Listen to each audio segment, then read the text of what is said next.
الحلقة اللي فاتت او الجزء الاول لمصر ضد العراق قارنا بين اقدم حضارة وعجائب الدنيا السبعة ومين اوسخ النمرود ولا فرعون، وتمكنت العراق من التفوق على مصر بنقطتين لنقطة. فهل مصر هتعمل ريمونتادا في الجزء الثاني اللي هيكون عن الحاضر؟ تابعني للاخر لمعرفة النتيجة، ومعاكم محمود عشري من 5 في عينك، ويلا بينا نبدأ. طبعا مش محتاج اقول لك لو ما شفتش الجزء الاول ارجع شوفه وتعالى هنا بعدها. واول مقارنة معانا هتكون ما بين العطواني العراقي ضد السرساجي المصري. العطواني العراقي بيتميز بعدة صفات شكلية تقدر تميزه من على بعد 5 كيلومتر. اولها واهمها هو الشعر. العطواني لو بيقبض $1000 في الشهر، 800 منهم بيضيعوا على مستحضرات الشعر، وال200 الباقيين بيضيعوا على الحلاقين. او حلاقين دي كلمة رجولية شوية ما تناسبش العطواني، خلينا نقول بيضيعوا على الكوافير. بيستخدم استشوار على شعره مرة قبل الاكل ومرة بعد استخدام التواليت، والاستشوار بتاعه مش عادي زي البني ادمين عشان يقدر يعمل الفورمة دي لشعره، لا هو بيستخدم مدخنة كبابجي على شعره عشان يوصل للدرجة القياسية المطلوبة. ومش قادر افهم الحقيقه، يعني انت ربنا خلقك بشعر مجعد او كيرلي، ليه تعارض خلقه ربنا وتعامل شعرك معامله الفطيره عشان تفرده 3 مرات في اليوم؟ تاني ميزه بتميز العطواني هي الدقن.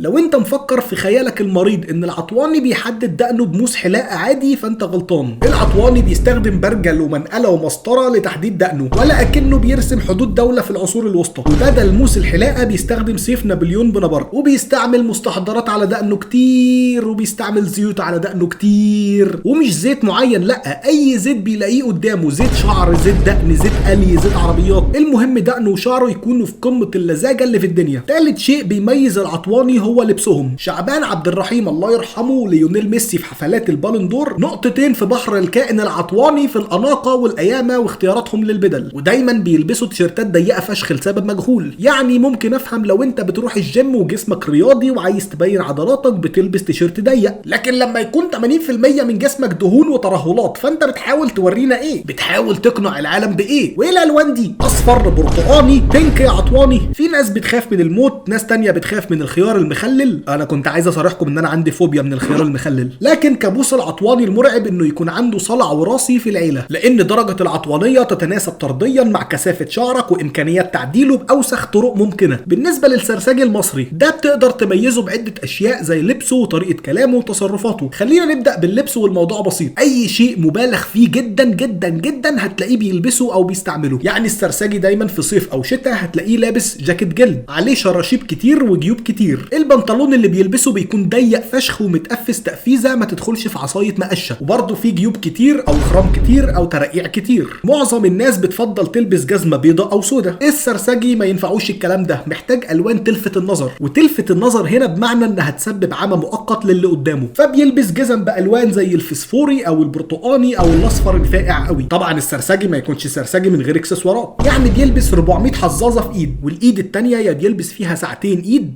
ساعتين ايد، ما انا قلت لك اي حاجه مبالغ فيها السرساجي بيعملها، يا بيلبس بدلهم انسيال فضه وزنه 4 كيلو، وواخدهم طبعا تخليص حق من دولاب بانجو في الجماليه. وطبعا السلسله الفضه ل 13 كيلو، عرضها اتخن من عرض الست التخينه اللي بتقعد على الكرسي القلاب في الميكروباص. بالنسبه لشعره فالموضوع بسيط جدا وغير مكلف، وده على عكس الكائن العطواني. انت هتفرد شعرك بجلات وتحلق الجناب بلاطه وتعمل عرف ديك بشعرك، وبعد كده هتشتري ارخص واوسخ صبغه شعر صفرة وتصبغ جزء العرف الديك من فوق خالص او اي جزء من شعرك. اوعى تصبغ شعرك كله، لازم تصبغ جزء صغير بس للفت النظر. وبرغم انهم بيصبغوا اصفر الا ان دايما لون شعره بيكون لون المستردة او عصير مشمش منتهي الصلاحيه، وما تعرفش ده بسبب انها صبغه رخيصه ولا بسبب تفاعل كيماويات الصبغه مع الجرب والقشف والقشره في شعره. ده بالنسبه للمظهر الخارجي. في شويه حاجات كده لازم تكون عارفها عشان تميز السرساجي المصري. اولا بيركب موتوسيكل صيني وغالبا دايون تفاحه، وعمره ما بيطلع رخصه للمكنه عشان 90% منهم عليهم قواضي. ثانيا بيركب سماعات في الموتوسيكل اسمها بازوكا، وبيخرم شكمان الموتوسيكل لاجل الشبحنه والصياعه. ثالثا طريقه كلامه ونطقه للحروف غريبه شويه، حرف القاف والزين والدال مش موجودين في قاموسه. مثلا لو في واحد اسمه قصي هتلاقيه بينده عليه وبيقول له تعالى هنا يا قصي. لو رمى شويه زيتون في الزباله هيقول لك انا رميت شويه زيتون في السباله. ولو بيشاور لك على حاجه هتلاقيه بيقول لك بص البتاعتي. وكلمه لا مؤاخذه هتلاقيها مكرره في كلامه بشكل غير مفهوم وغير منطقي. لا مؤاخذه نزلت للفكهاني وقلت له كيلو لا مؤاخذه البرتقانه ابو سر عامل كام النهارده لا مؤاخذه. رابعا حتما ودايما ولابد هيكون بيشرب سجاير كليوباترا بس بوكس مش العاديه عشان الكارتيلا، لكن دايما هتلاقي معاه علبه ام احمر مخبيها عشان يفرك بيها حشيش. خامسا مشيته بتكون غريبه، بتحس ان كل عضو في جسمه بيتحرك بشكل مستقل عن باقي اعضائه. دلوقتي اقدر اقول لك وبكل ثقه ان مصر تكسب النقطه دي، والسبب بسيط جدا. انا افضل اتعامل مع سرسجي بما انه ما بيسمعش غير مهرجانات عن غدر الصحاب، فهيبقى صاحب وفي رغم صفيحه الزباله اللي بتخرج من بقه. وده على اني اتعامل مع عطواني اللي هو ممكن اقول له ما تقلقش يا صاحبي انا دايما في ظهرك، الاقيه بيديني ظهره حرفيا ومبسوط قوي. النقطه الجايه بقى هي مش مقارنه الحقيقه، لكن لازم اديها لمصر، وده بسبب ان مصر فيها 3 حاجات مش موجودين في العراق وبنتميز فيها عن اي دوله على مر التاريخ. اول حاجه هي اشباه البني ادمين، ودي مش شتيمه اللي هو بقول لحد انت شبه بني ادم، لا دول اشباه بني ادمين حرفيا. احنا وبكل فخر عندنا شبيه لاي بني ادم مشهور على وجه البسيطه. الموضوع بدا بشبيه محمد صلاح على الضيق كده في الخبيني كنوع من انواع الحب لمحمد صلاح في بداياته، ففي شاب قرر يعمل نفس شعر صلاح ودقنه. بعد كده واحد تاني اسمه كريم عادل برضه شبيه صلاح بس كان ليه اغراض تانية وهي لايفات التيك توك، فهو بقى من نوع الناس اللي بيطلعوا لايف على التيك توك يقولوا لا انا مش هاكل غير لما تبعتوا لي اسد، ابعتوا لي حوت بقى عشان عايز اكل. لا والحقيقه كريم عادل ده كان سبب ل 110 مليون مصري بالاصابه بسرطان البروستاتا، رجاله منهم وستات وما تسالنيش ازاي. لكن جه بعدها شبيه مبابي وبدا رحله في جمع اشباه المشاهير والموضوع وسع مننا قوي. عارف نوعيه الافلام لما يبقى في شاب امريكي بيبحث عن القوه المطلقه، فبيسافر بلاد العالم كلها بحثا عن القوه، وفي الاخر واحد بيقول له لو عايز القوه المطلقه هتطلع الجبل ده على ايدك ورجليك وهتلاقي حكيم صيني عايش فوق هيدلك على الحقيقه. اهو شبيه مبابي دخل في الرحله دي ولقى اشباه مشاهير في مصر عمرهم ما يخطروا على بالك.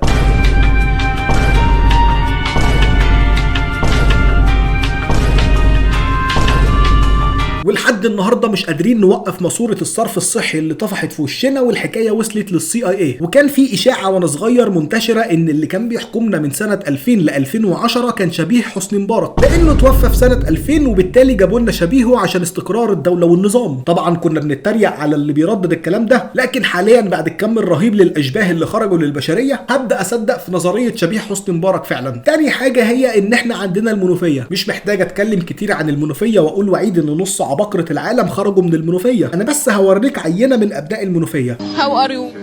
محمد ناصر. قولي كم عدد محافظات مصر؟ 29. قولي لي بقى 29 كده. مطروح وليبيا رياض حسني وكوم البصر. وكوم البصر. معجزات السيد البدوي. القرآن بتاعه الكلام بتاعه. تالت حاجة هي اننا عندنا كوادر فنية منقطعة النظير وليس لها وجود في العالم كله الا مصر.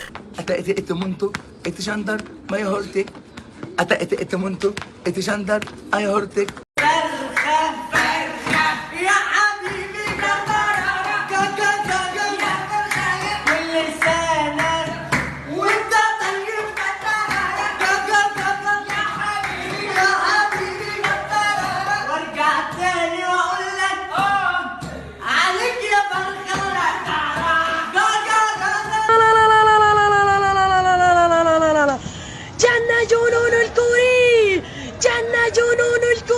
طبعا بنحمد ربنا انهم في بلدنا احنا هنستحملهم، لكن لو خرجوا من عندنا فاعتبرها نهايه العالم زي الزومبي كده. وبكده مصر عملت ريمونتادا ومتفوقه على العراق ب3 نقط مقابل نقطتين، ولكن المقارنه لسه ما خلصتش والمعركه مستمره لجزء ثالث، لان للاسف في حاجات اكتر بكتير محتاجه مقارنه، ومستحيل مقارنه بين بلدين عريقين زي مصر والعراق يخلصوا في جزئين بس. فاتاكد انك مشترك في القناه عشان يوصل لك الجزء الثالث واتفرج على الجزء الاول لو فاتك. ولو بيفوتك البث المباشر الاسبوعي بتاعي وحابب تتفرج عليه بعد ما يخلص، ممكن تنضم للاعضاء المنتسبين للقناه او الممبرشيبس باقل سعر متاح. وكان معاكم محمود عشري من 5 في عينك، واشوفكم الحلقه الجايه. سلام.